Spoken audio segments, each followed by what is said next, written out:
Author Ronald Muringai grew up without a father. Using that pain and experience, he has since written a book titled Fathering Sons to help those who are in the same situation that he was once in. Well received nationally, the book has become a healing reference to many. This is Stories Untold, and my name is Bule Molebatsi. Today we are detailing Ronald's story as well as the impact that he has made with this book. Let's have a look. I'd like to start off with a question. Guys, this is a very important topic that we're talking about. I can tell you that on the road to writing this book that we're launching tonight, I was actually writing a follow-up to this book. I was on the 5th or 6th chapter, I think, and by then, God just said, you know what, stop. Raised by a single mother in a back room in Zimbabwe, this is Ronald Muringai. His parents divorced when he was just 6, and life took a sore turn as his father disappeared from both their lives. Stewing in poverty, he says his mother did all she could to put at least bread on the table until he was 19 years old.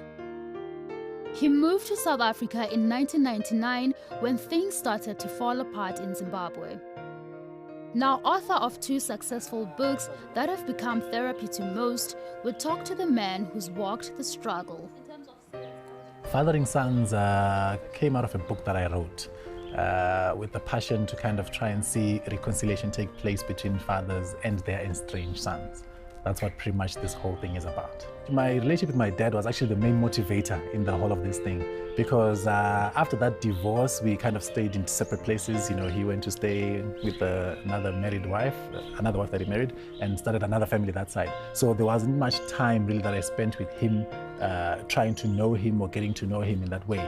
So I kind of grew up with a lot of anger, you know, to say, in as much as some other kids have their fathers and mothers at home, they're getting school fees paid, they have all their things covered, they're getting clothes, you know, new shoes and all that kind of stuff that they require. I don't get it because my dad is not around, and not that he didn't have the money, he really had the money, but I don't know why, you know, we never really got to get into the detail when I had a chat with him.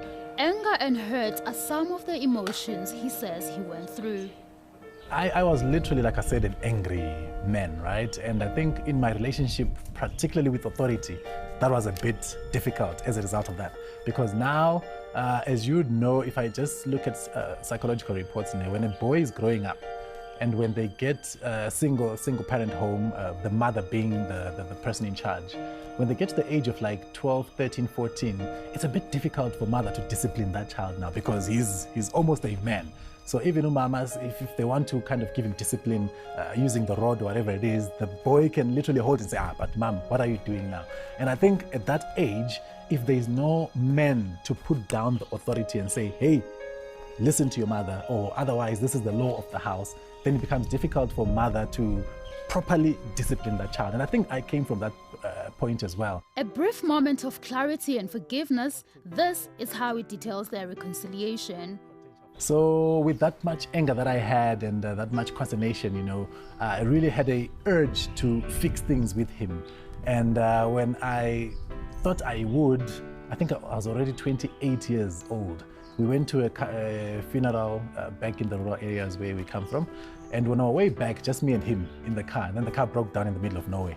So we waited for the mechanics to kind of come and fix it. But in the meantime, now we talked about the weather, which is what we normally talk about, talked about the sport, we talked about, you know, the school, and then we kind of ran out of issues. And at that point in time, I kind of realized, okay, no, if we're going to really have a conversation, let's talk about the real issues, the stuff that I'm angry about. Why weren't you there? Why didn't you take care of us? Why didn't you pay this, etc., etc.? And we had a long conversation in the dark, you know, nothing there, nobody, just me and him in the bundus. The thing that came out of that is that I kind of got to forgive him, and I kind of got to reconcile with him, and I thought our relationship would become better from that day onwards. Unfortunately, 2 weeks later, I was in a car accident and he passed away. So I thought, shucks, I just really got the last minute chance to reconcile with my dad before he passed away. And I don't know how many other men have an opportunity like that out there, which is what I thought, this is a very important thing that we need to talk about before someone passes away. It's good to carry our anger. Well, not really good, but you know, we do carry it nonetheless. But we're saying, how do we make things right before either of us passes away? A couple of years later, he finally gathered strength to pour his experience on paper. He started out by sending questionnaires to men to complete about their relationships with their fathers. Like I was saying earlier, I think most of these issues, if you try to trace them back, because nobody wakes up and decides, you know what, I'm going to beat up my girlfriend today. You know what, I'm going to slay somebody today. But if there's something that's not taken care of when we're young, when we're boys, and we're molded in the right manner, then these things come out when we're older. So in other words, we don't expect broken boys to become perfect men. In other words, we need to fix them whilst they're boys, and it starts in the house, in the family, for us to make sure that we grow and disciple better men into society. And that book has proved to be a masterpiece that is mending broken homes.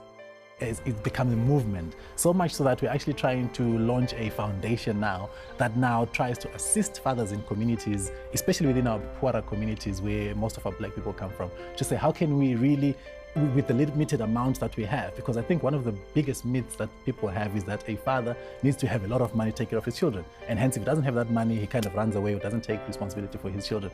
But to say, no, your children just want your love, your children just want to be taken care of by you, they want your attention, they want you to take them into their confidence. And if all of that, we can understand that, then we really understand that money, of course it enhances, but is not the core of a relationship between a father and his children. And with that turn to new leaf, more people are still seeking his counsel. People come to me, yes, but what I do is refer them then to people who are qualified and trained to give them the professional assistance that they need. What I can give is only advice. Once broken by his father's absence, we find out how Ronald's book brought together Mlungisi and his father.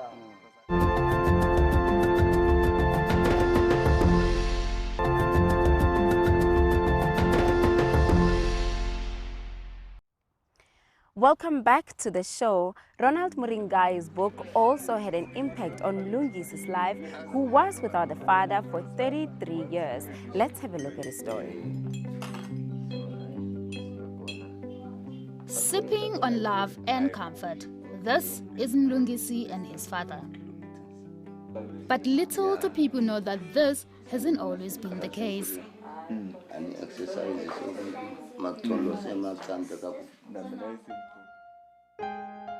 Mlungisi, much like Ronald Muringai, is a product of a single mother. And this was the first memory he had of his father. When I was growing up, I never questioned really, like, where is my mother? I mean, when I was still very small, where is my father? Until I think it was a year later after we had moved, my father came to see me. Then that's when I knew that, you know, it made sense. I actually have a father. And then he came, but then the thing is, I think he was a little bit stressed in coming to see the mother of his children, and I think we may be considering how they separated or what caused them to separate. So he came a little bit drunk. Actually, he was really drunk. So the image that I had of him as I grew up, because that was the only time that I saw him, was when he was drunk. And things only got worse from there. I remember I was in high school. I asked my mother, where is my father? Because I was seeing other children having their parents, you know. So curiosity started to rise up. Then I asked my mother, where is my father? And then, the way she reacted so angrily. She was like, do you see other children who have both parents? Do you see them being well off? You know, it doesn't mean when you have one parent, when you have both parents, you're going to succeed. So it's like, it was sort of like dismissive answer. How did that affect you as a child? The way it affected me was that I ended up taking that view that it's not necessary. There's no necessity to have a father in your life. So I basically just shut off the entire idea of having a father in their lives. So it made me to sort of like close off in terms of relationship towards older men, if I can put it like that. So I did not want to. So it made me not to want to submit basically to taboos or to cultural things. A man broken by his father's absence, but he still wanted a family of his own. But even with that, he still felt chained by his own issues. After I got married, the confusion didn't go away, because marriage doesn't actually fix doesn't actually fix you. When you get married, you actually exposes certain things inside of you, you know. So the confusion and the rebellion did not go away. It had an impact in my life, in my personal life, where in my decision making, you know, where I had to make certain financial decisions, like big decisions, and because there was no grounding, no mentor in my life, you know, so I had to go through that and make those decisions, and actually ended up causing a little bit of, let me not say a little bit of pain, like pain in my wife. And when did that change?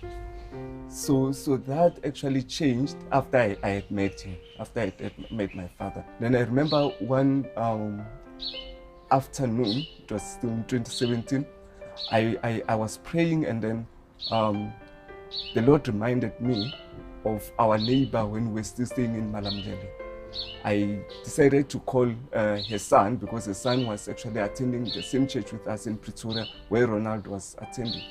So I called her son, and I asked for her numbers. He gave me her numbers. I called her, and she just responded and said she's also not sure whether he's alive or dead, but if the pastor has said so, she will look for him. She will try to look for him. Then a week later, she called me back and she said she found his numbers. We cannot allow circumstances of the past determining how our future unfolds. As painful as it may be, the truth is and that this is how the book helped in that reconciliation. The model God demands of us. Okay, first time when I met my father, the ground rules that I actually set, because I'm the one who went to him. The ground rules that I said was that we'll leave everything that has happened in the past as it is. Because it has happened, we won't fix it. But then after I had actually did the questionnaires, because the book had not yet come out. After I did the questionnaires, now it was November when I did the questionnaire. In December, now I had many questions that I had to now reflect back on my statement that I said to him. So I sat with him in December, and then that's when I started to ask him the questions on what happened, how did things end up the way they were. Seeing that the way is a very nice person, it's a very humble person, and then the only question that came from me next was, how come then things didn't actually work out back there, you know? And then that's when he started to explain. But then that actually came about because I answered the questions that Ronald brought out. Yayibuhlungu ingikhathaza enhliziyweni ngoba phela njengoba nginjena nje sengihlala ngedwa ngoba nalo nkosikazi lo nomunye lo kade nginaye sahlukana ngenza divorce naye. Manje uma sengiya ngithi ngiyaphindela kumama kaMlungisi, hayi kwaqaka kwaba nesiphithiphithi, kodwa zange silwe njana, zange sikube nenzwano. Ngathi otherwise ngizoboshelwa ama-abuse, batho ama-abuse ngase lapho sengiyosihlalela ke ngiyedwa. Ukushona kwakho mina ngangingekho, ngangilapha eTsakani, eBrakpan, esihlotsheni sami. Manje ngezwe ukuthi akasekho, nasemngcwabeni angizange ngifinyelelanga ukuthi ngifike.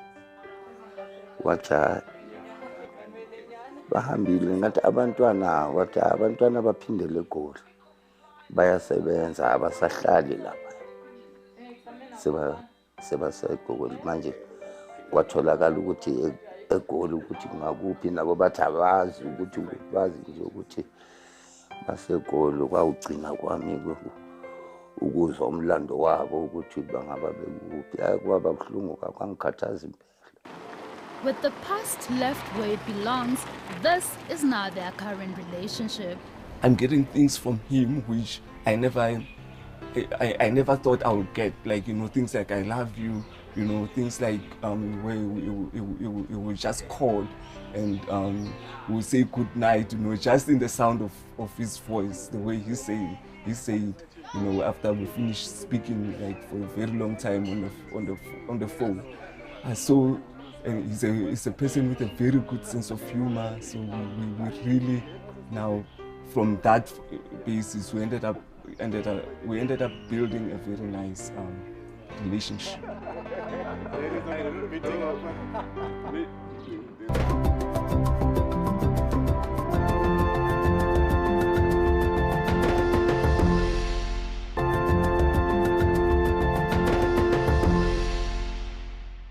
Welcome back to the show. Ronald Muringai's book is not only aimed at those with absent fathers, but also those that were raised by one, but are struggling with father and son relationship. Let's see. Walking with Ronald Muringai is his friend, Kulani Mutembi. Met at church, he also manages Fathering Sons media content. Kulani was raised by his married parents, but somehow these two share a similar relationship with their fathers. The first time I ever heard Ronald speaking about his father was after he wrote the book.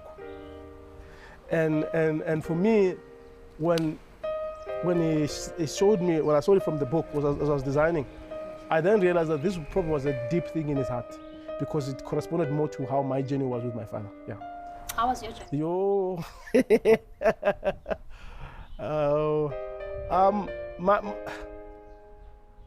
For me, growing up, I was not considered as an academic, so I was a hard worker. I remember when I finished my matric, my dad, I passed, but my dad was not impressed. He then said to me, "You won't make it, so go back and repeat matric." My mom was not pleased with that. She went behind his back, found me, registered me at UNISA. She didn't even ask me what I wanted to study. She did. So yeah, my dad wasn't pleased with the fact that I chose to go to varsity. He then said to me, because you chose not to listen to me, you will never become anything in life. Yeah, so those words really cut me deep. I think I struggled for varsity for 5 years until I dropped out. And only later on, when I became a father myself, I remember when I became a father, my wife told me that we are pregnant and our son was born. I called my dad and I said to him, you know what? I don't think I will become a great son, a great father to this boy until I learn to be a great son to you. So please forgive me for having disobeyed you when you wanted me to go and repeat matric, because those words that you said really cut me deep. I'm struggling today because I can't go further beyond what you said to me. And I always use biblical principles to try. Healing pages. This is how he says the book helped. The Bible talks about Rebecca. I remember when he sent me the survey as well to complete. I intentionally refused. I didn't complete the survey. And the reason was because I didn't know how my dad was going to react if he happened to read the book. So I was afraid of that. But after I spoke to my dad, I then realized that actually it was more helpful for him than it was for me, because I was continuing with my life, but here is a father who can't continue with that because he's feeling bad of what he did. So, but the book itself, somehow, because in terms of when we were designing and everything, and I had to read the content and stuff like that, brought us more closer, because in terms of our friendship, we then realized that we both have a more like a similar background. Every time when I go out doing talks, like motivational talks or preaching anywhere, I always talk about the book. I always recommend people about the book, because the message about fathering, fathers and sons or fathers and daughters, is very crucial for our generation. It actually impacts even how we do everything else. You can never go beyond your pain.